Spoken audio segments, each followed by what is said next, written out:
تجربوں سے اور اپنی زندگی کے تجربوں سے آپ کے سامنے رکھ رہا ہوں کہ کیا ہوتا ہے جب انسانی اس میں ہوتا ہے. ایک لو میرج اور دوسرا لو میرج کو ارینج کروانا، یہ دو بہت خطرناک نکاح ہے، یاد رکھیے. ایک تو لڑکا اور لڑکی خود شادی کر لیتے ہیں، اور دوسرا اتنا تکلیف دیتے اپنے والدین کو کہ شادی کروا کے رہتے جن سے وہ چاہتے ہیں. یہ دو باتیں بڑی ہمیں یاد رکھیں. تو یہ لوگ اپنی میری اس نصیحت کو ہمیشہ یاد رکھیں کہ جب بھی تم لوگ ایسا کرو گے یا کوئی اس طرح سے کریں گا، اپنے والدین کو تکلیف دے کر نکاح کریں گا، ولی کو منوا کے شادی کروائیں گا. باپ ولی ہوتا لڑکی کا، منوا رہے اس کو، تم کو تو یہی کرنا ہے، نہیں تو میں کچھ بھی کر لوں گی. تو وہ بولتا اچھا اس سے تم کچھ کرو، میں تم کو بیاہ دیتا ہوں. تو یہ لو میرج اور لو میرج کو جو ارینج کرواتے تمام غلطیاں کر کے، خطائیں کر کے، افیئرز کر کے، تمام برائیاں کر کے، وہ ایک بات یاد رکھ لے، ایسے میرجز میں سکسیس ریشو بہت لیسٹ ہے، بہت لیسٹ. میں کہہ رہا ہوں نا، اتنا کم ہے کہ اسی کو امتحان نہیں. اتنی کم ایسی شادیاں سکسیسفل ہوتی ہیں، بہت کم، میں کہوں گا بے انتہا کم ہے اس کا ریشو. کیوں؟ تو جب دو لوگ ملتے ہیں نا فاسد محبت کے ساتھ، بری چہرے کے عاشق ہوتے ہیں نا، ان کو ان کا اسٹائل پسند آ گیا، ان کو ان کا چہرہ پسند آ گیا، ہے نا. اسٹائلش لڑکا ہے بہت، وہ خوبصورت لڑکی ہی دیکھا جاتا، اور کیا ہے، لڑکی میں رنگ منگ نہیں دیکھا جاتا، اس کی خوبصورتی نہیں، اسٹائل کتنے مار رہا ہو، چابی کیسا گھماتا، چھلے کیسے لگاتا، یہاں موبائل کیسا رکھ کر گھومتا، چلتا تو کتنا ٹیڑھا چلتا، کمر کتنی دکھاتا ہوا چلتا، پینٹ کیسی ہوتی ہے، جوتا کہتا، یہ ہوتا ہے اسٹائل. اور ان کا کیا پسند آتا ہے، ان کو چہرہ.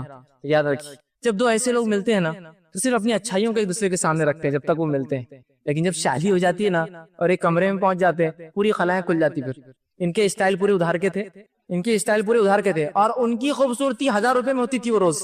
اب جیب میں 30,000 تو مہینے کے ہے نہیں، اور ان کے اسٹائل ادھار کے رہتے، ویسے پوری خلیں کھل جاتی. یاد رکھیں. اور ایک آدھ اولاد ہونے تک تو کہاں کے کہاں جھگڑے چلے جاتے ہو، ایک آدھ اولاد ہونے تک ہی، زیادہ دن نہیں. سکسیس ریشو نہیں ہے، اس لیے کہ اللہ نے جو طریقہ دیا نکاح کا، اس سے جاؤں گے نا تو ہی سکسیسفل رہوں گے. آدھا دین ہے نا، آدھے دین کو غلط طریقے سے کروں گے تو پھر آدھی مار تو کھاؤں گے نا دنیا، آدھا عذاب تو بھگتنا پڑے گا شریعت کو چھوڑنے کا. تو یا تو میں لو میرج کرتے یا لو کو ارینج کرواتے والدین کو زبردستی کر کے، ایسا ان کو تکلیف مت دیجیے. اس لیے کہ زمانہ، میں کہتا ہوں ہر بار، ایسا گھوم کر آتا ہے، اور انسان جس جگہ پہ تھا کل وہ وہاں ہوتا ہے جہاں اس کا باپ تھا، اور اس کا بیٹا اس سامنے پھر وہاں کھڑا ہوتا ہے، اور زمانہ پلٹ کر پھر آ جاتا ہے اس کے سامنے. اور اس کا بیٹا اس سے پھر جب اپیل کرتا ہے کہ مجھے فلاں کرنا، اس کی بیٹی جب ڈیمانڈ کرتی ہے مجھے اس سے شادی کرنا ہے، تب اس کو پتا چلتا ہے. لیکن ایک عمر گزر جاتی ہے اس کی، وہاں پھر وہ بہت پچھتاتا ہے میں نے کیا کیا. یاد رکھیے غلطی کبھی مت کیجیے، یہ افیئرس اور لو میرج کے چکر میں مت جائیے. اسلام جو ہے محبت کے خلاف نہیں ہے، اسلام فاسد محبت کی، چہرے کی محبت کی، لست، ہوا، خواہش والی محبت کے خلاف ہے. سچی محبت کے خلاف اسلام نہیں. یاد رکھیے یہ سب خواہشات ہیں، اس کے سکسیس ریشو نہیں ہے. ایک واقعہ سناتا ہوں آپ کو اور اپنی بات کو ختم کروں گا. ایک شخص تھا، اس نے سوچا کہ ایک لڑکی کو جو بھگا کر لے جاؤں. دوستوں سے کہا کہ مجھے پلان بتاؤ کچھ بھگانے کا. دوستوں نے پلان کیا کہ شہر چھوڑ کر بھاگ جاؤں. وہ زمانہ تھا جب گاڑیاں نہیں تھی، گھوڑے ہوتے تھے. وہ ایک آدمی کے پاس گیا استبل میں اور کہا کہ مجھے گھوڑا ادھار چاہیے. اس کا خود کا گھوڑا نہیں تھا، اور عموماً عاشق خلاش لوگ ہی ہوتے، بہرحال سمجھدار آدمی حرکتیں نہیں کرتا اس. تو کہا ایک ادھار مجھے گھوڑا چاہیے. تو کہا ٹھیک ہے لے لو، ایک گھوڑی ہے، لے جاؤ اس کو. وہ اس گھوڑے پہ سوار ہو کر جو پلان تھا وہ ملے، اس کو بٹھایا اور چلا. لیکن وہ گھوڑی دینے والے نے کرائے سے یہ کہا دیکھو اس کی نانی ایک بار پانی سے ڈر گئی تھی. جانوروں میں صفت ہوتی ہے، جب جانور میں کوئی نقص کمزوری آتی ہے نسلن، تو وہ کمزوری ٹرانسفر ہوتی ہے اگلی نسلوں میں، اس لیے دو اچھے جانوروں کو کراس کیا جاتا تاکہ اچھی نسل نکلے. تو کہا اس کی نانی پانی سے ڈر گئی تھی، تو اس کی ماں پانی سے ڈرتی تھی، اس کی ماں پانی سے ڈرتی تھی تو یہ گھوڑی بھی پانی سے ڈرتی. تو ٹھیک کوئی بات نہیں. اب وہ جب سفر کر کے گیا، ایک جگہ ندی آ گئی. اب وہ کہاں گھوڑی اندر اترتی، وہ لڑکی کے ساتھ جا رہا ہے، وہ گھوڑی اندر ہی نہیں اترتی. کیوں؟ تو اس کو کس سے ڈرتا؟ پانی سے. اس لڑکے نے کہا کہ ہم واپس جا رہے ہیں. لڑکی نے کہا کہ دوسرا راستہ ہے بھاگنے کا. تو کہا نہیں ہم واپس جا رہے ہیں. واپس گیا، گھوڑی دے دیا، بچی گھر بھیج دیا اور کہا میں توبہ کرتا ہوں اس عمل سے. بعد میں اس کے دوستوں نے پوچھا تمہارا تو معاملہ طے ہو گیا، بھاگ بھی گئے تھے، سب ہو گیا، واپس کیوں لا دی؟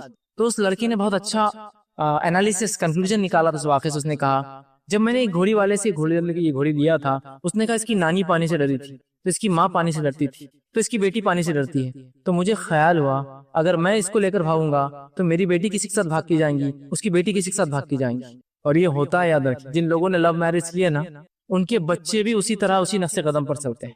کیوں؟ وہ کیا ہوتا ہے معلوم؟ جب کوئی لو میرج کر لیتا ہے، سارے لنجھارے چل لیتا ہے، پورے سماج والدین کو تنگ کر لیتا ہے، اور جب وہ شادی کر لیتا ہے اور جب اس کے بچے بڑے ہوتے ہیں، لوگ بولتے بھائی تمہاری شادی کا تو کیا، تمہارے امی ابا نے تو وہ زمانے میں بھاگ کے شادی کی تھی، تب تم تو کیا ایڈوانس ایج میں ہو، you are an advance age, تمہارے لیے کیا مسئلہ ہے، تمہارے امی تو وہ زمانے میں بھاگے تھے جبکہ کرائے کی گاڑیاں بھی نہیں چلتی تھی، تو انہوں نے گاڑی چرا کے بھاگے تھے. بابا تمہارا کیا ہے، تم تو بہت اعلیٰ خاندان سے ہو. تو بچے بچپن سے پروگرامڈ ہوتے ہیں. اور میں نے کئی تجربات ایسے لوگوں سے سنے ہیں جنہوں نے کہا ایک غیر مسلم صاحب تھے اور ایک چھوٹی سی تجارت کرتے تھے, آئس کریم بیچتے تھے. ایک دن مجھ سے کہنے لگے, اور بہت پہلے کی بات ہے, مجھ سے کہنے لگے اور بتانے لگے, جب میں کالج میں تھا تو مجھے ایسی کہنے لگے, ہوتا ہے نا آپ کسی کے ساتھ بیٹھ جائیے کچھ کھانے پینے, ہم نے ایکسپیرینس, وہ اپنے تجربات شیئر کرتے.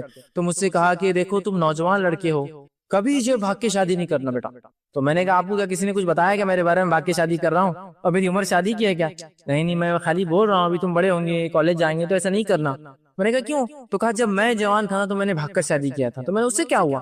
تو کہا میں اس لیے بتا رہا ہوں کہ 2 مہینے پہلے میری بیٹی بھاگ گئی, تو اس وجہ سے جب سے بہت صدمے میں, لیکن میں کسی کو کچھ بول نہیں سکتا بڑا, اس لیے کہ سسرال والے بول رہے یہ تو بدلہ ہے جو تو نے ہم کو تکلیف دیا, اور میں بھی سوچ رہا ہوں کہ بھگوان نے مجھے صحیح وہ اس کا بدلہ دے دیا جو میں نے کیا تھا, کسی کی لڑکی بگایا تھا. تو مجھے کہنے لگا کہ نہیں کرنا. تو یہ ایکسپیرینسز لوگوں کے کیا سمجھ میں نہیں آتے ہم کو. تو یہ لو میرج یا لو میرج کو ضد کر کے ارینج کروانا کی ریشو, سکسیس ریشو بہت کم ہے. کیوں تو اس میں سماج کا کوئی پریشر نہیں رہتا, آپ پہلے سے طے کر چکے ہوتے کون چاہیے آپ کو. اب اگر آپ اپنے والد کو بولے کہ لڑکی میرے سے ضد کرتی, آپ کی جو بہو ہے میری بیوی ہے نہیں سنتی, ضد کرتی, اپنے میرے سالوں کو لا لے رہی ہے, اپنے بھائیوں کو لا لیتی, فلاں کرتی, تو آپ کیا بولیں گا؟ بیٹا آپ کی پسند تھی, واقعے کی کیا معاملہ ہے. آج سالے والے دھوکے جائیں گے تو پھر ہم دیکھیں گے کیا ہوتا, لیکن ابھی تو ہم کچھ نہیں کر سکتے, اس لیے کہ آپ تو اڑے تھے, سن نہیں رہے تھے. اب اگر لڑکا ظالم مل گیا اور لڑکی کو دھو رہا ہے خوب, لڑکی جا کے بولے ابا وہ بہت دھو رہا ہے, تو ابا کیا بولتے ہیں, بیٹا یہ ڈٹرجنٹ تو تم نے طے کیا تھا کون سا دھلائی کے لیے ہونا, ہم نے تھوڑی لائے تھے یہ سرف چن کے تمہارے لیے کہ دھوئیں گا, پھر تو تمہاری چنی بھی صابن ہے تھا, دھو رہا ہے تم کو تو دھو لو. سپورٹ نہیں ملتا نا, دونوں فیملی سپورٹ نہیں کرتی ہے, دونوں ہاتھ اٹھا لیتے ہیں, تو آپ بے سہارا ہو جاتے ہیں. بیچ نہیں محلہ بادلوں کے ایسا نہ آسمان کے اوپر ہے نیچے, بس لٹکے ہوئے بیچ میں, بہت بدترین زندگی ہوتی ہے, یاد رکھیے. تو یہ ایکسپیرینسز یاد رکھیے لوگوں کے, یہ میری نصیحت کو یاد رکھیے, کبھی بھی کوشش مت کیجیے لو میرج, مطلب جس نے پہلے افیئر کر لیا, آپ سب طے کر لیں. ہاں کوئی اچھی لڑکی, دیندار لڑکی, جو صفتیں آپ کو چاہیے, چہرے کا عاشق نہیں ہے وہ آدمی, صفتوں کا عاشق ہوتا ہے کسی کے, اچھی خصلتیں, اچھی خاندان, اچھی صفات, دینداریاں, اور یہ سب چیزوں کو دیکھتا ہے, اور اپنے والد سے احتراماً کہتا ہے کہ گھر کی لڑکی اچھی دکھتی ہے, آپ رشتہ بھیجے, تو بہت اچھی بات ہے. اور اس طرح سے کچھ ہوتا ہے تو ٹھیک ہے, ورنہ آپ سب کچھ کر کے پھر والدین کو رسوا کر کے نکاح کرے, یا لو میرج کو ضد کر کے ارینج کروا لے, اس میں سے اور بھاگ کر شادی کرے, پھر تو بیڑا ہی غرق. یہ چکر میں مت جائیے, سلوشن راستے بہت سے. والدین سے بہرحال آخری نصیحت کر کے بات ختم کروں گا, آپ کے بچوں کو اگر ایسا چہرے کا عشق ہو جاتا ہے اگر کبھی, تو ان کو سمجھائیے. اس کا حل یہ نہیں ہے کہ سیدھا سدھر جاؤں تو تمہیں ٹانگیں توڑ دوں گا, یہ حل نہیں ہے. بیٹا تم سیدھے کالج بند کر دوں گا, برقع پہنا دوں گا, یہ حل نہیں ہے. آپ ان کو بتا نہیں رہے کیا نہیں کرنا ہے, صرف آپ کو برقع پہنانے سے, اسکول چھڑانے سے, کالج چھڑانے سے یہ سولوشن نہیں ہے بھائی. وہ محبتیں ایک بیماری کی شکل میں اس کے دل میں بس جائیں گی اور ناصور بن جائیں گی اس بچی اور بچے کے لیے. ایکسپلین کیجئے, سمجھائیے کہ محبت کیا ہے, عشق کسے کہتے ہیں, حقیقی عشق کس سے ہونا چاہیے, حقیقی محبت کس سے ہونا چاہیے, اس کے طریقے کیا ہوں گے, یہ طریقہ بیٹا درست نہیں ہے, اس کے نقصانات بتائیے, تو اس کو بات سمجھ میں آئیں گی.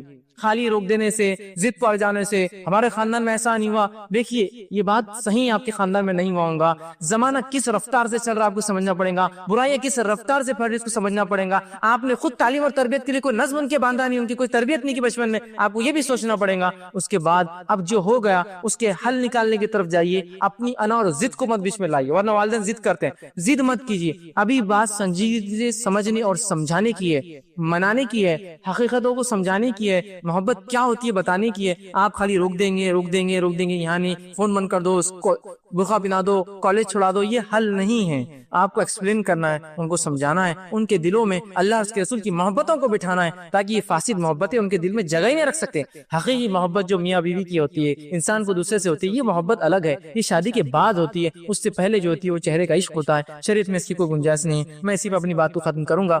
تو بہت چیزیں ہو سکتی ہیں, ٹھیک ہے. کسی نے ایک سوال کیا, مرد سیکس اسٹیمنا جس کو قوت بہا بولتے اردو میں, بڑھانے کے لیے کچھ تو بھی گولیاں, انہوں نے لکھا گولیاں لے سکتا ہے یا نہیں, گھر کو یا گھر میں کوئی چیز کھانا چاہیے گولیاں لیں. تو دیکھیے قوت بہا کے تعلق سے بھی لوگوں کی غلط فہمی ہوتی, جو میں نے پہلے کلیئر کر دیا کہ کتنا ڈیوریشن ہو اس کا, یہ سب چیزیں انریلیونٹ ہیں. یہ انسانی جسم سے مختلف ہوتی ہے, اس کے بارے میں ہم کوئی ایک حتمی کوئی ایک بات نہیں کہہ سکتے ہیں, ٹھیک ہے. قوم سے بھی یہ چیزیں بدلتی ہیں. رہا یہ کہ آپ کو کیوں ایسا لگتا ہے کہ آپ کو قوت بہا کم ہے, یہ غلط فہمی ہوتی ہے. اکثر مسکنسیپشن ہوتا ہے میری کم ہے, کیوں کم ہے کہ اس کی زیادہ ہے. میں وہی کہہ رہا ہوں, کمپیئر ہاؤ, آپ کمپیئر کیسا کرتے کہ آپ کی کم ہے اور اس کی زیادہ ہے, جب تک کہ آپ نے کسی کو نہیں دیکھا کہ میری گاڑی چھوٹی, کیسے پتا چلا اس کی گاڑی بڑی جب آپ نے دیکھی. تو یہ سب فالتو باتیں، اور پھر اس کو دیکھ کے آپ بولتے ہیں وہ ایسا تو میں بھی کچھ تو بھی کرنا چاہیے، پھر دوائیں اور پھر کیا کیا نہیں ہو رہا ہے. اور میں نے کہا نا ایک بہت بڑی انڈسٹری جو ہے بہت لاکھوں اور کروڑوں کی جو بہت خاموشی میں چلتی ہے بغیر بتائے کہ یہ ہے وہ اتنی بڑی انڈسٹری ہے کہ اس کے بارے میں آپ تصور بھی نہیں کر سکتے ہیں. آپ جن فلم اسٹار اور ایکٹر اور ایکٹریسز کو دیکھتے ہیں جو ہالی ووڈ اور بالی ووڈ کے نام سے مشہور ہے، ان کو لوگ اتنا نہیں دیکھتے پوری زندگی میں جتنا ایک دن میں یہ پورن اسٹارز کو لوگ دیکھتے ہیں. معلوم آپ کو پورن اسٹارز کو لوگ جو دیکھتے ہیں وہ اتنے موسٹ وزٹڈ لوگ ہیں، موسٹ نون لوگ ہیں دنیا میں، لیکن اتنا ہے کہ ایک چھپی دنیا میں رہتے ہیں. کوئی آ کے ڈسکس تھوڑی کریں گا میرا پورن اسٹار یہ ہے نا، وہ تو خاموش ہے، لیکن اتنا دیکھتے ہیں کہ ایک انالیسس کے حساب سے زندگی میں جتنا ان کو نہیں دیکھتے ہوں گے، ایک دن میں ان کے کلکس اتنے بڑھتے ہیں ان کے ویڈیوز کے اوپر. سمجھ رہے ہیں بات؟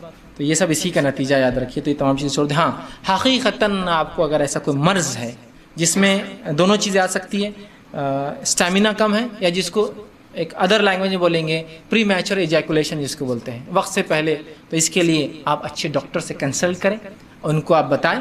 مختلف پیتھیز ہیں، مختلف علاج ہوتے ہیں، اور علاج کی طرف آپ بڑھیں، لیکن ان گولیوں کی طرف آپ نہ جائیں. اس لیے کہ اگر یہ گولیاں علاج کے طور پہ تو لیجیے، لیکن خالی یہ فار اے ٹائمنگ اگر اسٹیمینا کو بوسٹ کرتی ہیں تو یہ گولیاں زیادہ فائدہ مند بہرحال نہیں ہوتی ہیں، اور اس کے نقصانات بہت زیادہ ہوتے ہیں. بالخصوص ایسی گولیاں جو ایلوپیتھک میڈیسن جو ڈیزائنس ہوئی ہے اس کام کے لیے، جس میں سب سے مشہور اور معروف آپ کی وائگرا ہے، اور اس کے علاوہ ایک این نمبر آف چین ان گولیوں کی چلتی ہے. ان کی طرف میں کہوں کبھی مت جائیے، اس لیے کہ وائگرا کے جو ٹیسٹ آئے ہیں، جو نتیجے نکلے ہیں، جو جنریشنز اس سے بن رہی ہے، اس میں بتایا جا رہا ہے کہ ان کے اندر لڑنے جھگڑنے کی پروتی بہت زیادہ ہوتی ہے جو وائگرا لیتے ہیں والدین، اور جس کی وجہ سے اولاد وجود میں آتی ہے. لڑنے جھگڑنے کا ایسا مزاج ہوتا ہے، اور مارنا مرنا ان کے لیے نتھنگ، کوئی ایسا معنی نہیں رکھتا. تو یہ جنریشن اس لیے کہ یہ پیدائش سے کچھ نہ کچھ ہارمونل ایکٹیویٹیز، یا جس کو ہم کہیں گے زیادہ لینے میں یا کم لینے میں ڈوسز جو نقصانات ہوتے بہت زیادہ. تو میں کہوں گا علاج کے طور پر ایلوپیتھی کی جگہ آپ بہت سی اور پیتھیز ہیں، آیورویدک جس میں ایک بہت اچھا یونانی ہے، جس میں بہت حد تک ہومیوپیتھی اگر یہ آپ کے لیے بہرحال کوئی علاج کا اور ذریعہ نہیں ہے تو آپ اس میں جائیے، وہ بیسٹ ہے. ایز اے علاج کرائیے، نہ کہ صرف ایک کیور. ہاں وہ لوگوں کے لیے اس کی اجازت دی جا سکتی گولیوں کی جو لوگ جیسا فار ایگزامپل ڈائبیٹک ہیں. ڈائبیٹک پیشنٹس کے لیے آپ کو معلوم ہونا چاہیے اس کے لیے تھوڑا سا مشکل ہوتا ہے کہ خون کا دوران اس حصے میں جسم کے جائے جس میں اس کو ضرورت ہوتی ہے اس وقت جب ہم بستری کریں، تو وہاں جو ہے ہم اجازت دے سکتے ہیں کہ وہ آدمی چونکہ اب مجبور ہے، اور ڈائبٹیز کا علاج ہونا تو تب اس کے لیے باقی چیزیں ہوں گی، تو وہ چونکہ مجبور ہے، تو ایسی میڈیسن اگر وہ اپنے جائز کام کے لیے لے لیتا ہے تو یہ اس کی مجبوری ہے. اللہ تعالیٰ اس کی مجبوری کو دیکھوں گا اس معاملے میں. بات سمجھ رہے ہیں آپ؟ لیکن ہر ایرا غیرہ کہے کہ آپ کی شادی ہوئی اور شادی جب ہو رہی بولے پان لائے کے آج. شادی کا پان سے کیا تعلق؟ تو مجھے لگتا تھا کوئی میٹھا پان رہتا ہوں گا، کوئی 300 120 400 کچھ تو بھی دے دیتے ہوں گے، کچھ تو بھی مطلب پان ہوتا ہوں گا، اس کو عادت ہے پان کھانے کی، تو آج تمباکو کے بدلے پان کھاؤں. نہیں بولے یہ خاص پان رہتا. میں نے کہا آج پہلا ہی دن اور خاص پان کی ضرورت؟ ابھی تو زندگی پڑی ہے نا تمہاری. جب پہلے دن تم کو پانوں کی ضرورت ہے تو اگلے دن تم کو کیا کیا لائیں گا؟ پھر پورے بوٹلا گلوکوز سب لگانا پڑیں گے تم کو. پھر ابھی فرسٹ ڈے ہے یہ. انسان اللہ رب العزت نے اس کو ایسا بنایا اس کے جسم کو، تو آپ اگر اس کو اب نارملٹی کی طرف جائیں گے تو دس از مطلب بہت ڈینجرس. اور یہ سب احساس کمتری صرف ان گندی چیزوں کی وجہ سے، ورنہ ایک انسان اپنے اعتبار سے ہی از 100% کمپلیٹ. اللہ نے اس کو ایسے ہی بنایا. سوائے جیسا بیماریاں ہوتی ہیں، کسی کو چہرے کی بیماریاں، جلد کی بیماریاں، پیٹ کی بیماریاں، پھیپھڑوں کی بیماریاں، ویسے کسی کو شرمگاہ کی بیماریاں ہو سکتی ہیں، لیکن وہ ایکسیپشنل ہوتے ہیں. ایکسیپشنل کو ہم ایگزامپل بنا کے نہیں دیں گے یہاں، ٹھیک؟ تو اللہ ان پر رحم کرے، وہ علاج کر سکتے ہیں، لیکن ہر آدمی ایسا نہیں ہوتا ہے، ٹھیک ہے؟ تو بہرحال جیسے آپ کی آنکھیں پرفیکٹ ہے، آپ کی ناک پرفیکٹ ہے، آپ کے ہاتھ چلتے ہیں، تو اللہ نے ہر اعضاء کو، آپ کی ہر چیز کو پرفیکٹ بنا. آپ اب نارملٹی اس میں لائیں گے کچھ بھی حرکتیں کر کے، ہاتھ کو آپ کہیں بھی ڈالیں گے تو خراب ہو سکتا ہے. آپ پیر غلط استعمال کریں گے ٹوٹ سکتا ہے. اسی طرح آپ شرمگاہ غلط استعمال کریں گے تو آپ کو بہت سے نقصانات ہو سکتے ہیں. تو رائٹ کائنڈ آف اس کا یوز ہو، رائٹ ٹائم پر اس کا یوز ہو تو انشاءاللہ عزیز.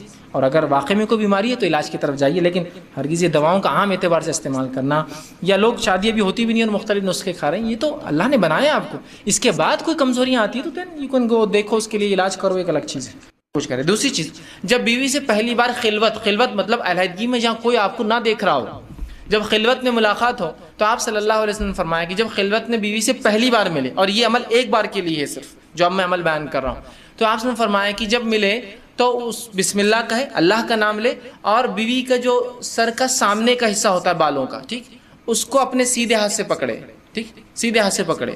سامنے کا سر کا جو بالوں کا حصہ ہوتا ہے ان بالوں کو سیدھے ہاتھ سے پکڑے، ٹھیک ہے، لیکن تکلیف دینی مطلب پکڑنا، آپ ظاہر سی بات اگر جمے ہیں تو ہاتھ رکھیں، کھلے ہیں تو پکڑنا اچھی بات ہے. آپ نے حدیث میں آتا آپ نے پکڑا اس کو، ٹھیک، یہ آپ کھول بھی سکتے ہیں، اس میں کیا مسئلہ. بہرحال تو اس کو پکڑے اور پکڑنے کے بعد اللہ کا نام لے اور ایک دعا کرے جو کہ نبی اکرم صلی اللہ علیہ وسلم نے اس دعا جو ابو داؤد اور ابن ماجہ کی روایت ہے یہ دعا کرے. اور یہ دعا صرف ایک بار کرنا ہے آپ کو جب آپ خلوت میں پہلی بار اپنی بیوی سے ملیں گے, ہم بستری سے پہلے یاد رکھیں, اور یہ دعا کرے اللہم انی اسألک من خیرہا وخیر ما جبلتہا علی, اے اللہ میں تجھ سے اس کے خیر کا سوال کرتا ہوں اور جس خیر پر تو نے اسے پیدا کیا اس خیر کا سوال کرتا ہوں. اور پھر فرمایا علیہ واعوذ بک من شرہا وشر ما جبلتہا علی, اور میں پناہ مانگتا ہوں تجھ سے اس کے شر سے, اور میں پناہ مانگتا ہوں تجھ سے اس کے شر سے اور اس شر سے جس پر تو نے اس کو پیدا کیا ہے. تو بہرحال یہ ایک بار دعا کرنا ہے آپ کو.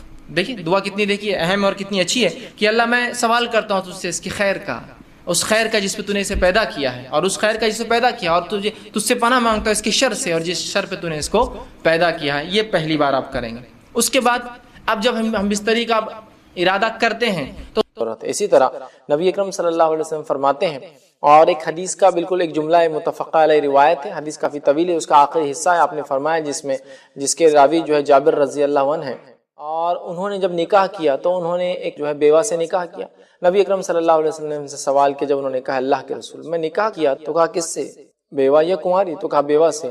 تو کہا کنواری سے کرتے اس لیے کہ وہ تمہارے ساتھ کھیلتی اور تم اس کے ساتھ کھیلتے. اس سے یہ پتہ چل رہا ہے جو نبی اکرم صلی اللہ علیہ وسلم فرما رہے ہیں کہ وہ تیرے ساتھ کھیلتی اور تو اس کے ساتھ کھیلتا, اس سے پتہ چل رہا ہے کہ بیوی بھی اس عمل کے اندر شامل رہے جو انسان نکاح کی بات کرتا ہے. ورنہ بہت سی بار جو شوہروں کی کمپلینس ہوتی ہے اور طلاق کی وجوہات میں سے ایک وجہ یہ ہے کہ شوہر کا کہنا ہے کہ جب بھی میں جنسی خواہشات کی نیت سے اس کے پاس جاتا ہوں اس کے طرف سے کوئی رجحان نہیں ہوتا ہے, وہ اس کے طرف سے جو ہے آگے نہیں بڑھتی ہے نا. تو یہ حدیث میں الفاظ ہے وہ تیرے ساتھ کھیلتی اور تو اس کے ساتھ کھیلتا, یہ بات بالکل واضح ہے. اور جب کوئی ایک کھیل کھیلا جا رہا ہو اور دو لوگوں سے کہا جا رہا ہے وہ اس کے ساتھ اور یہ اس کے ساتھ, مطلب دونوں پارٹنرز کا اس عمل میں شامل ہونا ضروری ہے. تو ایک مثالی بیوی کی صفت ہے کہ وہ شوہر کی خواہشات پوری کرتی ہے اور اس عمل میں جو ہے وہ خوشی سے اپنی رضا سے اور ایک فریق بن کر جو اس میں شامل ہوتی ہے. اسی طرح تو یہاں جو ہے آپ نے فرمایا کہ ٹوٹ کر محبت کرنے والی عورتوں سے نکاح کرو. ظاہر سی بات ہے ٹوٹ کر محبت کریں گی تو ظاہر سی بات ہے اولاد کی زیادتی بھی ہوگی, ٹھیک. اور زیادہ بچے دینے والی عورتوں سے نکاح کرو. اب کوئی آدمی سوچ سکتا ہے یہ کیسے پتا چلے گا کون سی عورت زیادہ بچے دیں گی, لاجیکل کوشچن ہے نا. تو محدثین لکھتے ہیں اس کے خاندان کو دیکھا جائے گا کتنے زیادہ بچے ہیں, چچاؤں کے کتنے بچے ہیں, والد کو کتنی, خود بہن بھائی کتنے ہیں, ماموں کتنے بچے, سمجھ اس سے پتہ چل جاتا ہے خاندان کا ٹرینڈ کیا ہے. یہ بچے چاہتے ہیں. کچھ خاندان ہوتے ہیں نا سوفسٹیکیٹڈ فیملیز, آپ کو دیکھ کر پتہ چل جائے گا جس سے آپ نکاح طے کر رہے ایک ہی بھائی ہے, ان کے چچاؤں کتنے, دو چچاؤں کو ملا کے صرف ایک کو تو اولاد ہی نہیں اور ایک نے کی نہیں پیدا اور ایک کو ایک ہے. دوسرے کیا تو خاندان نے پورے ملا کر کل 2 4 5 بچے آپ کو نکل رہے ہیں. ایک خاندان کا آپ کو رشتہ ہے بھائی کتنے بہن بھائی ہے, 12 ماشاء اللہ. اور چچا کا تو کیا پوچھنا 18, اور ماموں کیا, ماموں کو 15 20 ماشاء اللہ. تو آپ کو اندازہ ہو گیا اس فیملی کا سسٹم ہے. تو اس خاندان کی لڑکی بھی ظاہر سی بات ہے اپنے لیے کم بچے پسند نہیں کریں گی نا. تو زیادہ یہ معنی میں ہے کہ آپ فیملی بیک گراؤنڈ دیکھیے, فیملی بیک گراؤنڈ سے آپ کو اندازہ ہو جائیں گا یہ لوگ کیا چاہتے ہیں, ٹھیک ہے. تو بہرحال زیادہ بچے دینے والی سے مراد یہ ہے, ظاہر سی بات ہے پیدا ہونے کے بعد ہی پتہ چلتا ہے, لیکن یہاں فیملی بیک گراؤنڈ دیکھیں گے آپ کیا چاہتے ہیں یہ لوگ, زیادہ بچے چاہتے ہیں کم بچے چاہتے ہیں. بہرحال تو یہ کہا, تو یہ حدیث کیا ہمیں بتا نہیں رہی ہے کہ جو ہے اس معاملے کے اندر کہ ہم جو ہے زیادتی اولاد کے لیے نکاح کریں خوں اور اولاد کو پیدا کریں. یہ زیادتی جو ہے روز قیامت جو ہے رسول اکرم صلی اللہ علیہ وسلم کی فخر کا باعث, اور میں سمجھتا ہوں نبی کے فخر کی باعث کوئی چیز بنے اس سے بڑی کوئی بات نہیں ہو سکتی. مجبوریاں ایک الگ چیز ہے, حالات ایک الگ چیز ہے, صحت ایک الگ بات ہے. پھر اللہ کی تعالیٰ جو ہے کسی کو صحت حالات مجبور کر دے وہ الگ بات ہے کہ عام حالت میں آپ جو ہے اس کو زیادتی کو بہرحال پسند کریں. آئیے آگے, ٹھیک. تو یہ وضاحت میں نے بہرحال آپ کے سامنے کر دی. اب آئیے کچھ باتیں اب ہم سیکھتے ہیں. تو میں نے اس عنوان کو اس طرح سے باندھا ہے کہ آداب مباشرت کے اندر شروع کہاں سے ہوتا ہے, تو ظاہر سی بات ہے نکاح سے ہوتا ہے. پہلی بار انسان مباشرت, ہم بستری, سیکس کب کرتا ہے, جب اس کی شادی ہوتی ہے. تو میں نے عنوان کو ایسا باندھا کہ شادی کا دن, ٹھیک ہے, شادی کی رات, اور اس کے بعد عام لوگوں کے لیے, ٹھیک. پہلے مخصوص پہلی بار جب انسان یہ عمل کرتا ہے اس کو میں نے لیا. جب ایک بار عمل کے بعد جو بار بار کرتا ہے اس کو سیکنڈ اس میں میں نے باندھا. تو کچھ حصے میرے عنوان کے شروعاتی ایسے ہوں گے جو صرف میاں بیوی کے لیے مطلب فرسٹ ٹائم نکاح سے متعلق ہے, اور کچھ باتیں ایسی ہوں گی جو پھر کامن ہوں گی, جیسا کہ انسان پہلی بار مباشرت شادی کی بات کرتا ہے، اس کے بعد کامن ہو جاتا ہے، اس کے بعد اس کی بیوی ہے یا بیویاں ہیں ان کے ساتھ رہتا ہے. تو میں نے اسی انداز میں اس کو باندھا. اور اس کے بعد کچھ غلط فہمیاں بھی جو آئیں گی بیچ بیچ میں انشاءاللہ ایک ایک عنوان کر کے ایک وضاحت بول کر غلط فہمیوں کا ازالہ کرتا ہوا چلوں گا.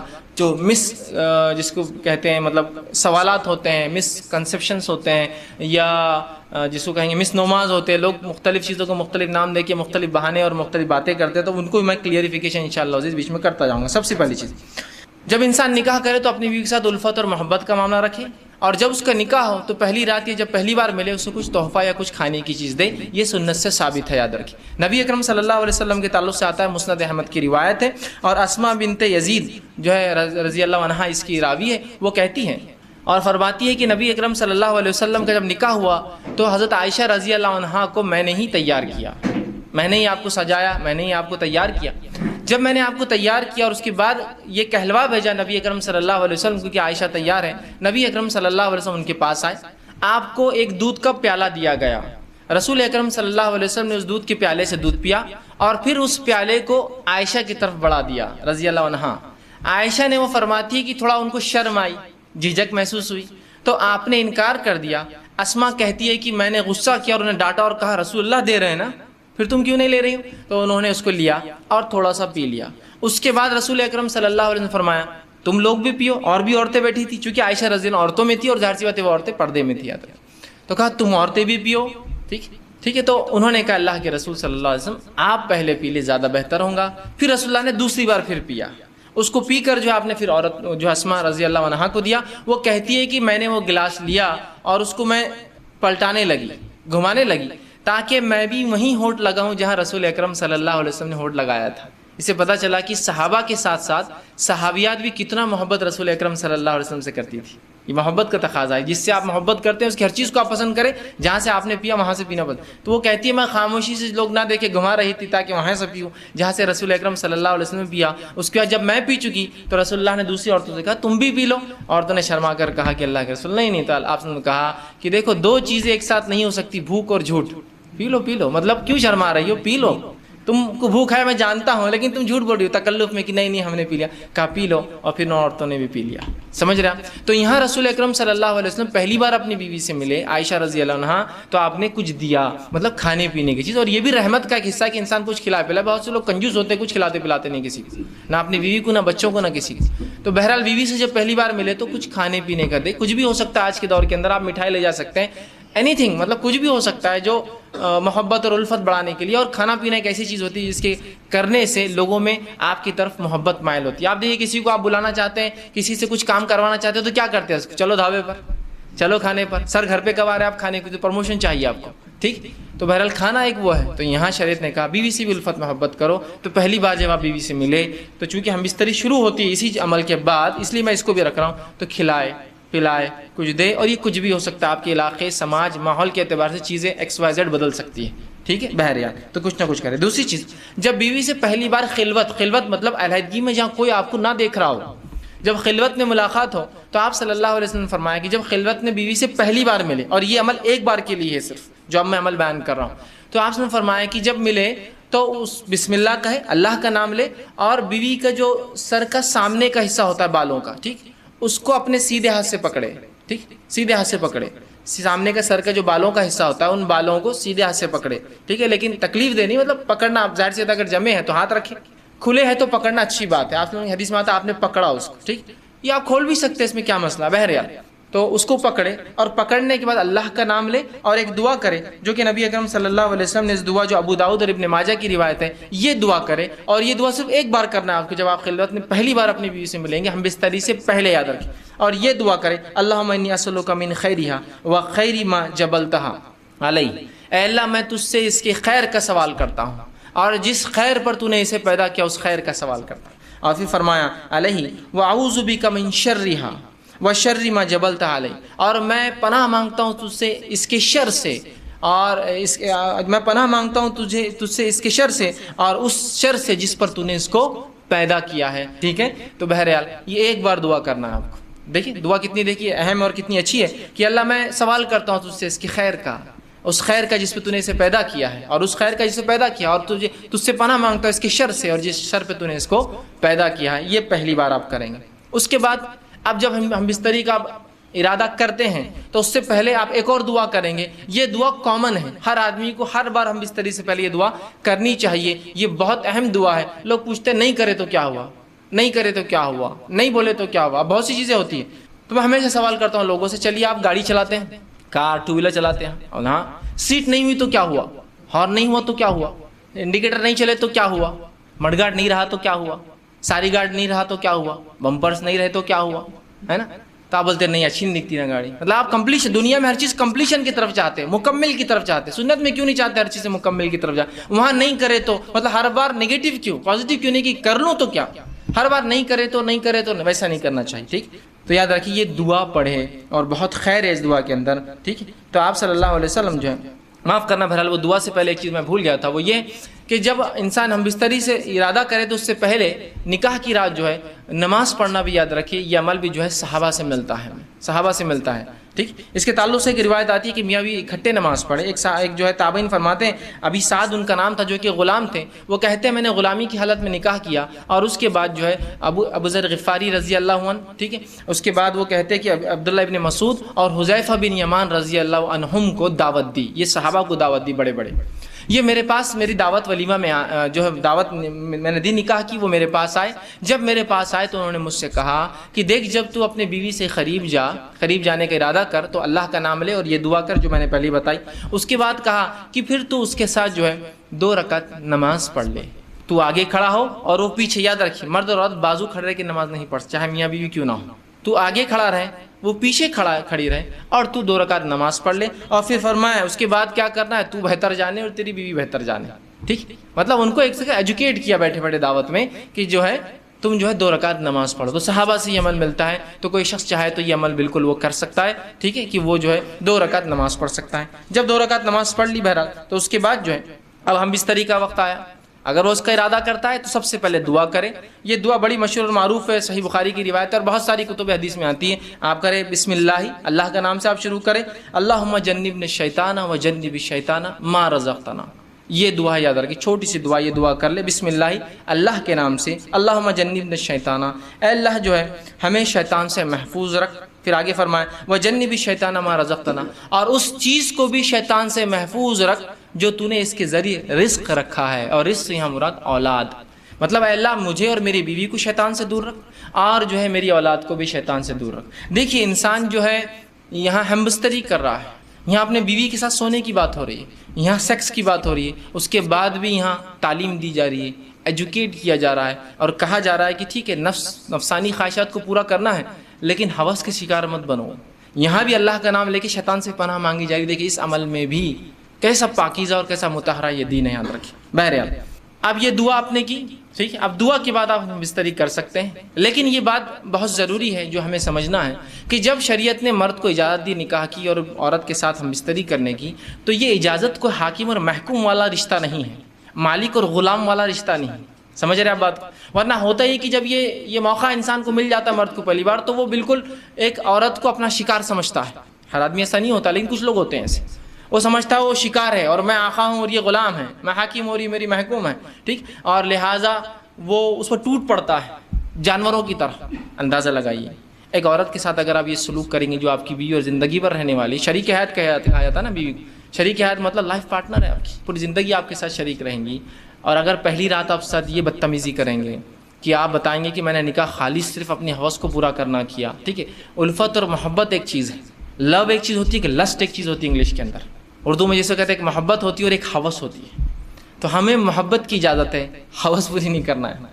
ہمیں جو لو کی اجازت ہے, ہم کو لسٹ نہیں. ٹھیک ہے, انسان ظاہر سی بات ہے وہی عمل کر رہا ہے جو لسٹ میں ہوتا ہے, لیکن اس میں محبت کے تقاضے کے ساتھ کہ یہ میرا اپوننٹ پارٹنر ہے, میری بیوی ہے, اس کے ساتھ زندگی گزارنا ہے. ٹھیک ہے, تو یہ بات بڑی اہم ہے سمجھنا ہمارے لیے. تو انسان جو ہے جب اپنی بیوی سے تعلقات قائم کرے تو اس کو حاکم اور محکوم اور ظالم اور مظلوم والا رشتہ نہ بنا دے, بلکہ اس کو محبت اور الفت والا معاملہ رکھے. اور ہم بستری سے پہلے جو باتیں ہم کو رسول اکرم صلی اللہ علیہ وسلم اور صحابہ کے آثار مطلب صحابہ کے عمل سے پتہ چلتی, وہ یہ ہے کہ یہ لوگ فور پلے کرتے, ہم بستری سے پہلے کچھ بیوی سے کھیلتے. اور ایک روایت میں رسول اللہ صلی اللہ علیہ وسلم کی اس بات کا کھلا اشارہ آپ نے فرمایا, جب ایک صحابیہ کہ اللہ کے رسول میں نے ایک عورت سے نکاح کیا لیکن یہ مطلقہ ہے, مطلب اس کی شادی ہو چکی ہے اور یہ جوان تھے صحابی. تو اللہ کے رسول صلی اللہ علیہ وسلم فرمایا کہ تو نے کنواری لڑکی سے کیوں نہیں نکاح کیا؟ تاکہ وہ تجھ سے کھیلتی اور تو اس سے کھیلتا۔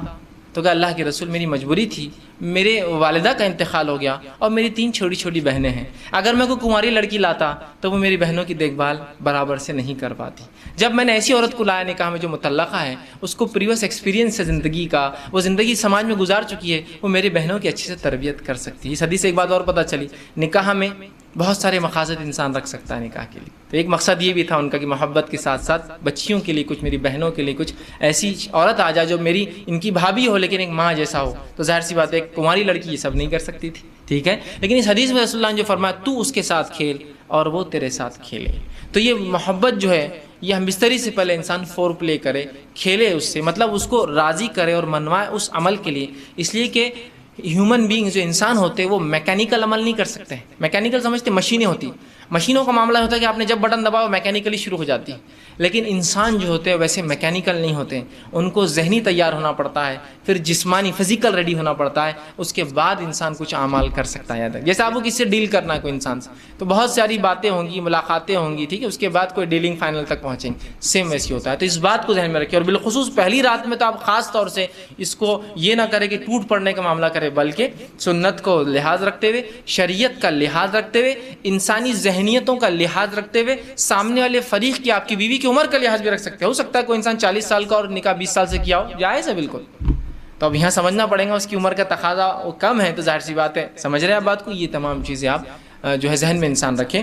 تو فور پلے جس کو ہم کہتے ہیں کہ ہم بستری سے پہلے کچھ ایسی چیزیں جس سے انسان اس عمل کی طرف راغب ہو جو عمل اس کو اب کرنا ہے، جو کہ اللہ نے اس کے اوپر جائز قرار دیا اور وہ مباح ہے اس کے لیے کرنا، حلال ہے اس کے لیے کرنا، جس سے اپنے آپ کو تسکین دے سکتا، سکون حاصل اور اطمینان حاصل کر سکتا۔ سمجھ رہے آپ بات کو؟ تو فور پلے کی بڑی اہمیت ہے، اس کے اندر مختلف چیزیں ہو سکتی ہیں، انشاءاللہ آگے آئیں گا تو اس میں کچھ نہ کچھ پوائنٹس اس کے ڈسکس کرتا جاؤں گا، ٹھیک۔ تو فور پلے ہوگا اس سے پہلے کہ انسان تیار کرے اپنے فریق کو۔ دوسری چیز یہ کہ دونوں کا اس عمل کے لیے راضی ہونا ضروری ہے، ہم بستری کے لیے دونوں کا اس عمل کے لیے راضی ہونا ضروری، یاد رکھیے، اس لیے کہ یہ کوئی ون سائڈ معاملہ نہیں ہے، اور مرد کے راضی ہونا یہ بالکل واضح ہوتا ہے، لیکن عورت راضی ہے نہیں راضی ہے یہ واضح نہیں ہوتا ہے۔ مرد اس عمل کے لیے راضی ہے، وہ ظاہر ہے، اس کی جسمانی کیفیت اور اس کا جسمانی کیفیت اس کی اشارہ کر دیتی ہے کہ مرد تو راضی ہے اس عمل کے لیے، لیکن ظاہر سی بات ہے عورت کے اندر ایسی کوئی چیز نہیں ہے جس سے پتہ چل سکے کہ اس عمل کے لیے وہ راضی ہے۔ بات سمجھ رہے ہیں آپ میری؟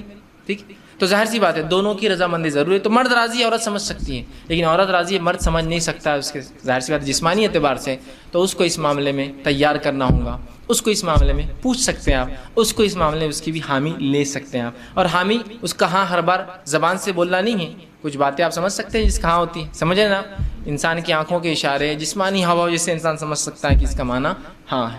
اس معاملے میں خواتین سے میری بالخصوص درخواست یا نصیحت جو ہوگی وہ یہ ہے کہ بہت ساری عورتیں، مرد تو راضی ہے اس عمل کے لیے، پہلے دن کی بات جب ہم عام بات کر رہے ہیں تو یہ بات یاد رکھیے، اور یہ ہمیشہ کے لیے عام اعتبار سے بھی اور اس دن کے لیے بھی خاص بھی، نکاح کے رات بھی اور اس کے بعد بھی، کہ عورتیں جو ہے اپنی رضامندی کا بھی اپنے شوہر سے اظہار کرے۔ اگر وہ یہ نہیں کرتی تو بہت ساری طلاق کی صرف یہ وجہ بنتی، یاد رکھیے، کہ وہ کہتا ہے کہ میری بیوی میں سے کبھی راضی نہیں، آج تک اس نے ایک بار بھی مجھ سے جو ہے محبت کی بات نہیں کہی یا محبت کے لیے خود راضی نہیں ہوئی۔ تو عورتوں کو بھی اس معاملے میں آگے حصہ لینا پڑے گا بڑھ کر، چونکہ یہ ایک ایسی چیز ہے اس میں صرف مرد شامل نہیں ہے۔ اگر عورت اپنا حصہ نہیں رکھیں گی تو مرد کے لیے، میں معاف کرنا الفاظ اگر میرے سخت لگ رہے ہو تو، لیکن سمجھیے اس بات کو، مرد کے لیے صرف آپ ایک کھلونا ہو جائیں گے، اس کے علاوہ آپ کی کوئی حیثیت نہیں باقی رہیں گی۔ حضرت رسول اللہ کیا فرما رہے ہیں کہ تو اس کنواری سے نکاح کرتا تو وہ تجھ سے کھیلے اور تو اس سے کھیلے۔ دیکھیے الفاظ غور کیجیے حدیث کی، دونوں کے لیے کہا، یہ نہیں کہا کہ تو اس سے کھیلے، وہ تجھ سے کھیلے اور تو اس سے کھیلے۔ تو یہاں رسول اللہ صلی اللہ علیہ وسلم اشارہ کر رہے ہیں کہ اگر کنواری ہوتی تو وہ تجھ سے کھیلتی، مطلب وہ ایک پارٹ بنتی اس گیم کا، وہ اس کھیل کے اندر تیری حصے دار بنتی، شریک بنتی۔ تو یہ باتیں، یہ بیاہی، اب دیکھیے بہت سی بار میں سمجھتا ہوں شوہر کے ساتھ کمرے میں رہ کے بھی آپ بیاہی کا سوچیں گے تو میں سمجھتا ہوں اب کوئی تقاضے باقی نہیں رہے۔ یہاں بیاہی اور حیا کچھ نہیں ہے، اب آپ کا شوہر ہے وہ، یہ آپ کو سمجھنا پڑے گا، ٹھیک ہے۔ تو یہاں عورتیں اپنی رضامندی کا اظہار کریں، جو مختلف طریقوں سے وہ کر سکتی ہے، یاد رکھیے مختلف طریقوں سے کر سکتی۔ جب یہ عورتیں اس میں لیک کر جاتی ہیں، کمزور پڑ جاتی ہیں، تو مرد کو ایسی عورتیں پسند آ جاتی ہیں جو اس طرف اشارے کرتی ہیں اور مائل کرتی ہیں۔ جو بری عورتیں ہوتی ہیں، جو فحشائیں ہوتی ہیں، وہ اپنی رضامندی کا کنٹینیوس اظہار کرتے رہتی ہیں۔ تو جب عورتیں ہیں جن کے لیے جائز اپنے شوہر سے جو کام کرنا، تو کیوں نہیں وہ اپنے اظہار کرتی، کیوں نہیں بتا رہی ہو؟ چونکہ مرد راضی ہے، تیار ہے، اس کے جسمانی کیفیت سے پتہ چل جاتا ہے، عورت کو کیسے پتہ چلیں گے جب تک کہ آپ نہیں بتائیں گے؟ اور اس میں کوئی حیا اور بے حیائی کا تقاضا نہیں، یاد رکھیے آپ کی محبت اور الفت ہے، اور اس کو کہیں گے محبت کی سب سے اونچائی یاد رکھیے جو میاں اور بیوی کے بیچ میں ہوتی ہے۔ تو آپ بھی اپنی رضامندی کا ضرور جو اپنے شوہر سے اظہار کریں، ٹھیک ہے؟ ورنہ اکثر طلاقوں کی وجہ یہ بنتی ہے کہ بیوی، شوہر کا دعویٰ ہے کہ بیوی نے آج تک فلاں نہیں کیا، اور پھر وہ الزام لگاتا ہے اس کا سیکس کمزور ہے یا اس کی قوت باہ اس میں نہیں ہے، اور فلاں نہیں ہے اور فلاں نہیں ہے۔ تو وہ سب طرف کیوں جا رہے ہیں؟ شریعت نے آپ کو بتا دیا، رسول اللہ صلی اللہ علیہ وسلم کہہ رہے ہیں، اور ظاہر سی بات ہے ہر چیز کھول کر بیان کرنا ضروری نہیں، کیا اتنا کافی نہیں تو اس سے کھیلے اور وہ تجھ سے کھیلے، اتنا کافی نہیں ہے ہمارے لیے سمجھنا؟ کیا اور وضاحت چاہتے ہیں آپ پوری چیز؟ کیا پورا پکچر دکھانا چاہتے ہیں؟ کیا یہ بتائے تو ہم کو سمجھ میں آئیں گے؟ نہیں، اشارہ کافی ہوتا ہے، اور مومن کے لیے تو اشارے بہت زیادہ کافی ہوتے ہیں۔ عقل مند کو اشارہ کافی ہوتا ہے، لوگ کہتے ہیں، میں کہتا ہر مومن عقل مند ہوتا ہے، اور اس کو اپنے نبی اور شریعت کے ہر اشارے کافی ہو جاتے ہیں، وہ سمجھ جاتا ہے باقی کیا ہے۔ تو عورتوں کو بھی اشارہ ہے اس حدیث کے اندر۔ بہرحال آگے بڑھیے، اب انسان جو ہے جمع کیسے کرے، یہ تو پہلے کا ہوا، اور کچھ باتیں نکاح کے لیے خاص اور کچھ عام تھی۔ اب نکاح کی رات بھی ہو سکتی ہے اس میں انوالو، اور ادر زندگی کا اور حصہ جہاں میاں بیوی ہم بستری کرنا چاہتے ہیں۔ اب جمع کیسے کرے؟ جمع سے مراد، جب میں الفاظ کہہ رہا ہوں تو شرمگاہ کا جمع ہونا اور ملنا اس سے مراد ہے میرا، یاد رکھیے، ٹھیک ہے؟ کہ انسان سے اب جمع کیسے کرے، اس کے تعلق سے بہت ساری غلط فہمیاں ہوتی ہیں، انشاءاللہ آج اس کے ازالے کرنے کی کوشش کروں گا۔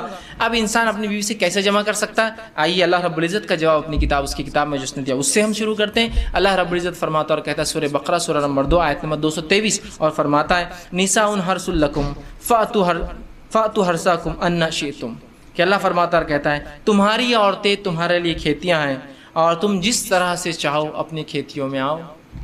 تمہاری عورتیں تمہارے لیے کھیتیاں ہیں، جیسا ایک کسان اپنے کھیت میں بیج ڈالتا ہے تاکہ اس سے فصلیں نکلے، تو تمہاری بیویاں تمہاری اولادوں کی پیدا ہونے کی وجہ ہے نا، اس کے بغیر کیسا ہوں؟ تو تم جو ہے اللہ رب العزت فرما رہا ہے کہ تم جو ہے پھر جہاں سے چاہو وہاں سے اپنے بیویوں میں داخل ہو، ٹھیک؟ اب اس کے تعلق سے کیا واقعہ آتا ہے، اس کے شان نزول میں رکھ دیتا ہوں، تو وہ پہلی بات بالکل انشاءاللہ جو آیت ہے وہ واضح ہو جائیں گی، کلیئر ہو جائیں گے۔ آئیے، جو ہے صحیح بخاری کی روایت ہے، جابر رضی اللہ عنہ فرماتے اور کہتے ہیں یہودی جو ہے یہ بات کہا کرتے تھے کہ آدمی اگر اپنے بیوی سے شرمگاہ میں اگلے حصے میں جہاں سے اولاد پیدا ہوتی ہے، ٹھیک ہے، وہاں اگر ہم بستری پیچھے سے کھڑے رہ کر کرے، پیچھے ہو کر کرے بیوی کے، سمجھ رہے آپ بات کو، کہ اپنے بیوی سے صحیح جگہ مطلب شرمگاہ کا اگلا حصہ اس میں ہم بستری کرتا ہے جہاں سے اولاد پیدا ہوتی ہے، لیکن پیچھے سے کھڑے رہ کر کرتا ہے، تو اس سے اولاد بھینگی پیدا ہوتی ہے، مطلب آنکھیں اس کی سکوئن جس کو کہتے ہیں، مطلب آنکھ ڈھلتی ہوئی یا دونوں آنکھ ڈھلتی ہوئی ہوتی ہے، بھانگا جس کو عام زبان میں کہتے ہیں، ٹھیک ہے، یہ بھینگا جس کو بولتے ہیں، تو ویسا پیدا ہوتا ہے۔ جب یہ بات صحابہ تک پہنچی تو صحابہ نے رسول اللہ سے سوال کیا، اللہ کے رسول، یہودی کہتے ہیں کہ ایسا اگر کرنے سے بچہ بھینگا پیدا ہوتا ہے، سکوئنٹ ہوتی ہے اس کی آنکھیں، ڈھلتی ہوئی ہوتی ہے، خراب ہوتی ہے، دونوں بیچ میں آ جاتی ہے، تو آپ صلی اللہ علیہ وسلم نے اس کے جواب میں اللہ رب العزت نے یہ آیت نازل کی۔ جب یہ آیت نازل ہوئی تو آپ نے فرمایا اور کہا آگے سے یا پیچھے سے مگر مقام پیدائش میں، آپ نے کیا کہا؟ آگے سے یا پیچھے سے لیکن مقام پیدائش میں، سمجھ رہا؟ مطلب جہاں سے اولاد پیدا ہوتی ہے وہیں انسان کر سکتا ہے، اس کے علاوہ کرنا حرام ہے۔ انشاءاللہ اس کی تفصیلات آگے رکھوں گا کیا حرام ہے اس معاملے میں، ٹھیک ہے؟ تو چاہے انسان آگے سے ہو پیچھے سے ہو لیکن مقام پیدائش میں۔ آئیے دوسری روایت، عبداللہ ابن عباس رضی اللہ عنہ فرماتے ہیں، یہ ابو داؤد کی روایت، آپ نے فرمایا تھوڑی طویل روایت ہے لیکن بہت ساری باتیں علم کی اس میں آ رہی ہے اس روایت کے اندر، بالخصوص اس مسئلے کے تعلق سے۔ وہ کہتے ہیں مدینہ میں انصار جو ہے یہودیوں کی اتباع کرتے تھے، چونکہ انصار تو مشرک تھے، ان کے پاس کوئی عقیدہ نہیں تھا، یہ تو لیکن اہل کتاب کو یہ بڑا اونچا سمجھتے چونکہ وہ کتاب کے حامل لوگ تھے، تو ہر چیز میں وہ یہودیوں کو فالو کرتے، حتیٰ کہ یہودی اپنے بیویوں کو چت لٹاتے، مطلب چہرہ اوپر اور عورت لیٹی ہے، اور اس کے بعد ہم بستری کرتے، تاکہ اس سے کیا ہوتا ہے، سطر کے لیے بھی اچھا ہے، انسان جب مرد لیٹ جاتا ہے عورت پہ تو پوری ڈھک بھی جاتی ہے، تو طہارت کے لیے بھی اچھا ہوتا ہے، اور سطر پوشی کے لیے بھی خامہ کا زیادہ سطر کھلتا نہیں ہے، اچھا ہوتا ہے۔ تو یہودی صرف اس پوزیشن کو، اس طریقے کو حلال مانتے تھے، چونکہ انصار رسول اللہ صلی اللہ علیہ وسلم کے آنے سے پہلے، اسلام سے پہلے ان کو دیکھتے تھے، ان کو فالو کرتے تھے، اس معاملے میں بھی یہودیوں کو فالو کرتے تھے کہ نہیں یہودی بول رہے تھے اہل کتاب ہے، ان کے پاس ایک دین دھرم تھا جو اللہ کی طرف سے آتا، لہٰذا ان کو فالو کرنا چاہیے، تو اس معاملے میں ان کی بھی اتباع کرتے تھے۔ عبداللہ ابن عباس رضی اللہ عنہ فرماتے لیکن ہم جو مہاجر تھے، ہم مکے والے لوگ، مکے کے جو لوگ تھے، وہ مختلف قسم سے اپنے بیویوں سے تعلقات قائم کرتے، آگے سے پیچھے سے لٹا کر، ہاتھوں پہ ان کو کھڑے کر کے، مختلف چیزوں سے، اور جنس کی جو ہے ہم بستری کی لذتیں اٹھایا کرتے تھے۔ لیکن جب مہاجر مدینہ پہنچے اور انصاریوں سے نکاح شروع کیا، اور جب ایک مہاجر نے ایک انصاری عورت سے نکاح کیا، اور نکاح کرنے کے بعد جیسا ان کا طریقہ تھا کہ وہ مختلف انداز سے مختلف طریقوں سے صحیح جگہ میں بستری کرتے، مطلب شرمگاہ میں، مطلب اگلے حصے میں کرتے، جب اس نے ڈیمانڈ کیا اس شخص نے، تو اس انصاریہ نے کہا ہم تو صرف ایک طریقہ اپناتے، اس عورت نے، وہ بھی صحابیہ تھی، وہ ہے چت لیٹنا اور تم اوپر سے رہو۔ اس نے کہا ایسا کیوں؟ ہم تو مختلف چیزیں کرتے ہیں اس میں، جس کو عام زبان میں بہرحال آسن کہتے ہیں، لوگ بہرحال سمجھتے ہیں آسن کہتے ہیں، اس کو شاید سنسکرت کا لفظ ہے، یہ ہندی کا لفظ ہے، بہرحال تو ہم تو مختلف کرتے ہیں۔ تو انہوں نے کہا نہیں میں تو یہ کرنے نہیں دوں گی، جھگڑا بڑھ گیا، اس نے کہا میں تو ایسے ہی کروں، اس نے کہا ہمارے پاس یہ طریقہ نہیں، اور بات رسول اکرم صلی اللہ علیہ وسلم پہنچ گئی، اور پھر یہ آیت نازل ہو گئی، تمہاری بیویاں تمہاری کھیتی ہے، تم جہاں سے چاہو، مطلب جو مہاجر کر رہے تھے صحیح کر رہے تھے، مختلف پوزیشنز ہو سکتے ہیں لیکن اگلے حصے میں صرف پیدائش کے حصے میں انسان کر سکتا ہے۔ تو یہ روایت میں بہرحال بہت ساری باتیں آ گئی اور بہت ساری باتوں کا جواز ہمیں مل گیا ہے۔ آگے آئیے، اب اس معاملے میں جو ہے انسان جمع جو کرے، ہم بستری کرے تو لیٹ کر سکتا ہے، لیٹنے میں جتنی پوزیشنز ہو سکتی ہے وہ استعمال کر سکتا ہے، شرط ایک ہی ہے وہاں انسان اپنی شرمگاہ کو داخل کرے، عورت کی شرمگاہ میں جہاں سے اولاد پیدا ہوتی ہے، ٹھیک ہے، وہی ایک جگہ ہے۔ دوسرا بیٹھ کر سکتا ہے، جتنی پوزیشنز ہو سکتی ہے اس کے لیے، شریعت نے اس سے کوئی ممانعت کا اظہار نہیں کیا، لیکن سب سے بہترین پوزیشن اولاد کی پیدائش میں اور اس میں سازگار ہونے میں وہی ہے جو عورت کو لٹا کر کرے، اس لیے کہ اس میں سیدھا مرد کی شرمگاہ اوپر سے ہوتی ہے اور اولاد کی پیدائش کے چانسز زیادہ ہوتے ہیں اس معاملے میں، بہرحال ٹھیک۔ اس کے بعد بیٹھ کر جتنے طریقے ہو سکتے ہیں، جتنی پوزیشنز ہو سکتی ہے، جس میں میں جو بتا رہا ہوں بات آپ سمجھ رہے ہیں کہ شرمگاہ مرد کی عورت سے ملے اور سامنے کے حصے میں آپ کے لیے جائز ہے۔ اسی طرح کھڑے رہ کر جو کچھ ہو سکتا ہے، اس میں کوئی ممانعت نہیں ہے، کراہت ہو سکتی ہے، ناپسندگی ہو سکتی ہے، لیکن ممانعت کسی میں بھی نہیں، حرمت کسی میں بھی نہیں، بیٹھ کر، لیٹ کر، کھڑے رہ کر کچھ بھی ہو سکتا ہے۔ ابھی بات کا ازالہ میں کر دوں، بہت سے لوگوں نے عجیب باتیں لکھ دی، اللہ ان پر رحم کرے، جس کی وجہ سے امت کو خامخواہ ایسی مشکلات اور تکلیفوں میں ڈالا جو شریعت نے نہیں دی، کہ کھڑے رہ کر کرے تو اولاد لنگڑی پیدا ہوتی ہے، بیٹھ کر کرے تو اولاد فلاں پیدا ہوتی ہے، پیچھے سے کرے۔ آج بھی میں کہہ رہا ہوں کہ اگر کوئی لڑکا بہنگا آ جاتا ہے جس کی آنکھیں اسکوئنٹ ہو، اس کی آنکھیں برابر نہ ہو، تو عورتیں ایک دوسرے کو دھکا دے کے ہستی مجلس ان کے ماں باپ نے کیا کرے تھے دیکھو بچہ۔ آج بھی میں کہہ رہا ہوں کیسی عجیب بات ہے، شریعت کلیریفیکیشن دے رہی ہے، قرآنی آیتیں نازل ہو رہی ہے، اور اس کے بعد بھی کہ ہماری عقل، اب عقلوں کا کیا بھائی، علم کی کمی ہی یہ سب چیزوں کی وجہ ہے۔ لا علمی جو نقصان پہنچاتی ہے نا، وہ کوئی چیز، کوئی ہتھیار، کوئی دشمن آپ کو جو نقصان نہیں پہنچائیں گے نا، آپ کی اور ہماری لا علمی اسلام کے تعلق سے نقصان پہنچاتی ہے۔ بہرحال تو کوئی بھی پوزیشن اختیار کر سکتے، کوئی ممانعت کسی بھی پوزیشن کی ثابت نہیں ہے، ٹھیک۔ اسی طرح سیکنڈ چیز، ہم بستری کے اندر بیوی کو چومنا اور بوسہ لینا جسم کے ہر حصے کو جائز ہے، تمام اعضاء کو چومنا یا بوسہ لینا آپ کے لیے جائز ہے۔ اس کے مختلف طریقے ہو سکتے، وہ تمام جائز ہے۔ بوسہ لینے کے مختلف طریقے ہو سکتے، پورے جائز ہے، انسان جو ہے مختلف سر پہ لیتا ہے، پیشانی پہ لیتا ہے، گال پہ لیتا ہے، اور ہونٹ پر لے سکتا ہے، تمام جائز ہے۔ اس کے علاوہ جسم پر لے سکتا ہے، جائز ہے، تمام جسم پہ بوسہ لینا اور چومنا جائز ہے، انکلوڈنگ ایوری تھنگ میں کہہ رہا ہوں، ٹھیک۔ اس کے بعد دوسری جو غلط فہمی ہوتی ہے، لوگ سوال کرتے ہیں، وہ یہ ہے کیا میاں بیوی ایک دوسرے کے جسم کو تمام حصوں کو ہاتھ لگا سکتے ہیں؟ تو ہاں، میاں اور بیوی اپنے جسم کے تمام حصوں کو ہاتھ لگا سکتے، انکلوڈنگ ملا کر اپنی شرمگاہ کا اگلا اور پچھلا حصہ ہاتھ لگانے میں اجازت ہے۔ اسی طرح میاں اور بیوی اپنے جسم کے تمام حصوں کو دیکھ سکتے، انکلوڈنگ اگلا اور پچھلا حصہ شرمگاہ کا۔ کوئی نہ دیکھنا چاہے اس کا اپنا مسئلہ ہے، اس کی اپنی طہارت میں اس کا اعلیٰ مقام ہے، لیکن اسی کوئی حرمت اور کراہت ثابت نہیں ہے، یاد رکھیے۔ اس لیے کہ آپ سے سوال ہو اللہ کے رسول ہم نے بیویوں کا کیا دیکھے اور کیا نہ دیکھے، تو کہا تم اپنے بیویوں کا سب کچھ دیکھ، اپنے بیویوں جو چاہو سب کچھ تم دیکھ سکتے۔ تو حدیث نے کھلی آپ کو اجازت دے رکھی ہے، تمام اجازت ہے، چھونے کے معاملے میں تمام اعضاء اور دیکھنے کے معاملے میں تمام اعضاء۔ یہ بات اس لیے کہہ رہا ہوں کہ بہت سے لوگوں نے پتہ نہیں ایسی باتیں کہہ دی، اللہ رحم کرے، کہاں سے لایا مجھے نہیں پتا، کہ اگر بیوی کی شرمگاہ دیکھی تو اولاد بگڑی بھی پیدا ہوتی ہے۔ ارے اللہ، تو کیسے ریسٹرکشنز ہم دے رہے ہیں جو ریسٹرکشن شریعت کے نہیں ہیں، کیسے، مطلب سوچیے نا آپ، کیسی عقل کام نہیں کرتی کہ ایسے کیسے ریسٹرکشن ہو سکتے، ٹھیک۔ تو لہٰذا اس بات کے تعلق سے لوگ بہت سوال کرتے ہیں، میں نے اس کا کلیریفیکیشن پورا بہرحال سوال کے تعلق سے دے دیا۔ دونوں ہی چیز یاد رکھیے، چھونے کے معاملے میں اور دیکھنے کے معاملے میں میاں اور بیوی کمپلیٹ رائٹ ہے، کمپلیٹ حق ہے، وہ جو چاہے اس معاملے میں کر سکتے ہیں، یاد رکھیے، ٹھیک۔ اب آئیے اس معاملے میں ہم اس طرح منائی کس چیز سے ہے وہ بھی دیکھ لیں، اور افضل کب اور کہاں اور کیسے ہے، ٹھیک، وہ بھی ایک دیکھ لیتے ہیں۔ آئیے آگے بڑھیے۔ تو اس معاملے ہم بستری میں دبر، پیچھے سے، مطلب شرمگاہ کے پچھلے حصے میں عورت کے داخل ہونا حرام ہے، جس کو عام زبان میں کہیں گے پیخانے کی جگہ. ٹھیک. عورتوں کے جو شرمگاہ ہوتی ہے وہ مردوں کے مقابلے میں مختلف ہوتی ہے اس معاملے میں کہ مرد کی شرمگاہ کا ایک ہی حصے سے پیشاب بھی نکلتا ہے اور منی بھی نکلتا ہے، لیکن عورتیں مختلف. عورتوں کے پیشاب کی جگہ الگ ہوتی ہے اور شرمگاہ الگ، جہاں اولاد پیدا ہوتی ہے وہ جگہ الگ ہوتی ہے، اور پیخانے کی جگہ الگ ہوتی ہے. تو مردوں میں 2 ہی حصے ہیں جہاں سے نکلتا ہے، عورتوں میں 3 ہوتے ہیں. تو یاد رکھیے مرد کے لیے عورت کی جو ہے شرمگاہ کے علاوہ کوئی بھی عمل کرنا درست نہیں، اور بالخصوص دبر کی تو حرمت شریعت نے اتنی سخت ثابت کی.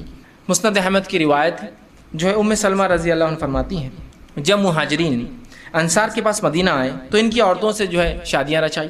مہاجر عورتوں کو زمین پر لٹا کر یا ان کے ہاتھ کو زمین پر رکھ کر گھٹنوں کے بل ان کو کر جمع کرتے تھے، فائدہ اٹھاتے تھے. مہاجرین میں سے ایک آدمی نے انصار کی عورت سے نکاح کر لیا اور ارادہ کیا کہ ویسے ہی کام کرے جیسا وہ ان کے پاس چلن تھا کرے. تو اس نے انکار کر دیا اور کہا جب تک رسول اکرم صلی اللہ علیہ وسلم پوچھ کر نہیں آؤں گی عمل نہیں کرنے دوں گی. اس نے کہا ٹھیک ہے جا پوچھ کر آ جا. وہ عورت صبح ہونے کے بعد رسول اکرم صلی اللہ علیہ وسلم کے پاس پہنچی. جب خدمت میں پہنچی تو بڑی شرم آئی، کیسے پوچھوں.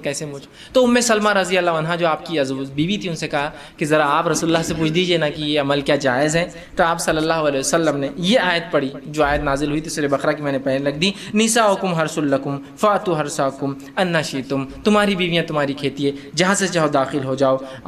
جو ہے اور وہ آگے اللہ کے سلام نہیں مگر ایک ہی جگہ مقام پیدائش کا داخل ہو، لیکن نہیں مگر ایک ہی جگہ مقام پیدائش. تو اس سے پتہ چلا دبر میں داخل ہونا، پیخانے کی جگہ یا انال سیکس جس کو کہتے ہیں شریعت میں حرام ہے، اور اتنا سخت حرام ہے کہ اس کی حرمت کے تعلق سے 3 ہی حدیثیں رکھتا ہوں آپ کے سامنے. پہلی حدیث آپ سے فرماتے ترمذی اور ابن حبان کی روایت آپ نے فرمایا اور کہا اللہ تعالیٰ ایسے آدمی کی طرف نہیں دیکھیں گا یا دیکھنا گوارا نہیں کرے گا جو اپنی بیویوں سے دبر میں جمع کرتا تھا، پیخانے کی جگہ جو ہے جمع کرتا تھا. اس کی طرف دیکھنے والا نہیں اللہ قیامت میں. اللہ کا نہیں دیکھنا مطلب اللہ کا رحم نہیں کرنا. دوسری روایت ابو داؤد کی روایت آپ سے فرماتے وہ آدمی ملعون ہے، اللہ کے نزدیک لعنتی ہے، فرشتوں کے نزدیک لعنتی ہے، انسانوں کے نزدیک لعنتی ہے، جو فرماتے ہیں جو محاش یعنی دبر میں عورت کے داخل ہو. دوسری روایت.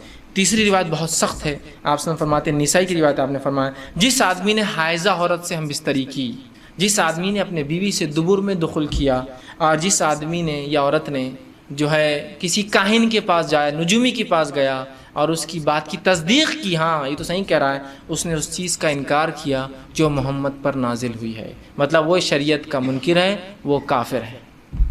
اب لا علمی میں سمجھتا ہوں کتنے لوگ یہ گناہ کر چکے ہیں اپنی زندگی میں. لوگوں کو لگتا ہے یہ تو کوئی بات ہی نہیں، روٹین آف لائف ہے. ٹھیک، لا علمی کتنی خطرناک ہو سکتی، سمجھ رہے آپ کہ اس نے اس چیز کا انکار کیا جو محمد پر نازل ہوئی. وہ منکر شریعت ہے، وہ اسلام کا منکر آدمی ہے جو دبر میں داخل ہوتا ہے. ہم کو معمولی لگتا ہے، شریعت کے نزدیک بہت سنگین جرم ہے، اور ہاں اور نہ کے بیچ میں نہیں کرتا، یقینی کرتا ہے کہ عبادتیں ہو رہی میری. ٹھیک ہے، تو اس بات کو ہم سمجھیں. تو غسل کب واجب ہو جاتا ہے وہ چیز ہم دیکھتے ہیں. تو کب غسل ضروری ہے؟ تو پہلی چیز جنابت سے غسل واجب ہو جاتا ہے. یاد رکھیے جنابت سے غسل واجب ہو جاتا ہے، یعنی مرد اور عورت جمع کر لے، ہم بستری کر لے ایک دوسرے سے، تب بھی غسل واجب ہو. خواہ منی نکلے یا نہ نکلے، دونوں ہی شکل میں جو غسل واجب ہو جاتا ہے. ٹھیک، اس لیے کہ جو صحیح مسلم کی روایت میں نے ابھی آپ کے سامنے رکھی تھی کہ آپ کیا فرماتے ہیں، جب مرد کی شرمگاہ عورت کی شرمگاہ سے تجاوز کر جائے تو اس پر غسل واجب ہو جاتا ہے. تو یہاں یہ نہیں کہا کہ جب وہ منی خارج ہوا تو غسل واجب ہو جاتا ہے، صرف لگ جانے سے. دوسری ایک روایت کے الفاظ ہے جب مرد کی ختنہ عورت کی ختنہ سے لگ جائے، ٹھیک ہے، تو پھر اس پر غسل واجب ہو جاتا ہے. تو سب سے پہلی چیز جس کی وجہ سے غسل ٹوٹ جاتا ہے یا ہم پر غسل واجب ہو جاتا ہے، دونوں ہی باتیں ایک ساتھ یاد رکھیں. ٹوٹ بھی جاتا ہے ان چیزوں سے اور واجب بھی ہو جاتا ہے. تو اگر میں کہہ رہا ہوں غسل واجب ہو جاتا ہے مطلب ٹوٹ جاتا ہے تبھی واجب ہو جاتا ہے. ٹھیک، تو سب سے پہلی چیز جس وجہ سے غسل ہم پر واجب ہوتا ہے وہ یہ ہے کہ جب انسان ہم بستری کر لے، جمع کر لے، چاہے منی خارج ہو چاہے خارج نہ ہو، دونوں ہی شکل میں اس شخص کو جو ہے اور اس عورت کو جو ہے، اس مرد کو مطلب شوہر کو اور اس بیوی کو، دونوں کو غسل لینا پڑے گا. یاد رکھیے یہ پہلی چیز ہے جس پہ غسل ہم پہ جو ہے واجب ہو جاتا ہے. یاد رکھیں. ٹھیک، اسی طرح